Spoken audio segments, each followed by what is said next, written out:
अपने भाई की जान से ज्यादा प्यारी थी इन लोगों को जमीन जायदाद। देखिए पूरी खबर। इटावा में जमीन जायदाद के विवाद में 3 सगे भाइयों ने अपने ही सगे छोटे भाई को घर के कमरे में बंद करके किसी धारदार हथियार से उसे गंभीर रूप से घायल कर फरार हो गए। गंभीर रूप से घायल भाई को उपचार के लिए जिला अस्पताल से सैफई मेडिकल यूनिवर्सिटी पुलिस ले जा रही थी तो रास्ते में उसकी मौत हो गई है। यह सनसनीखेज घटना थाना सिविल लाइंस के नगला इंद्रजीत की है। हालांकि पुलिस प्रथम दृष्टया इसे सीधे हत्या का मामला नहीं मान रही है। दावा पुलिस का कहना है कि जमीन के चक्कर में 3 भाइयों का अपने चौथे भाई से जब झगड़ा हुआ तब एक भाई ने अपने को कमरे में बंद कर लिया। जब दूसरे भाई ने उसे कमरे से बाहर निकलने का प्रयास किया तो इसी दौरान उसकी हाथ की कोहनी में कांच लग गया, जिससे उस भाई के शरीर से ज्यादा खून निकल गया, इसलिए उसकी मौत हो गई है। लेकिन मृतक भाई के ससुराली जन ने अपने दामाद की हत्या का आरोप इन 3 भाइयों पर लगाया है। इस हत्या के मामले में मृतक की पत्नी व मृतक की भाभी चश्मदीद गवाह हैं।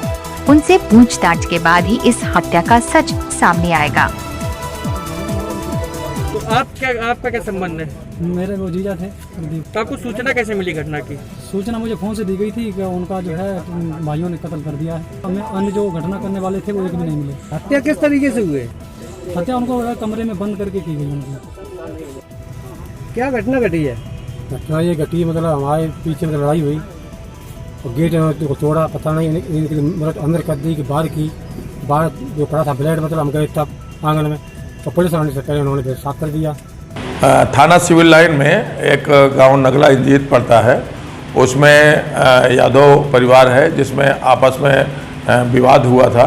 तो एक भाई गुस्से में आकर कमरे के अंदर घुस गया और इसके बाद अंदर से सिटकनी बंद कर लिया।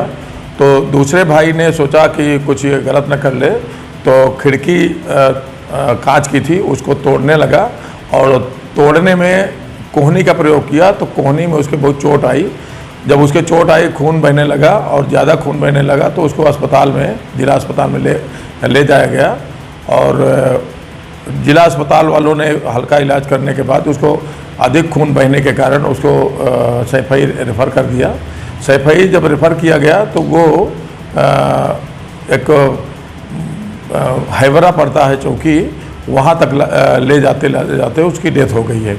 उसमें जो जिसकी मृत्यु हुई है उसके ससुराल वाले आए हैं और उन्होंने कहा कि उनका आरोप है कि तीनों भाइयों ने उसको मार डाला है।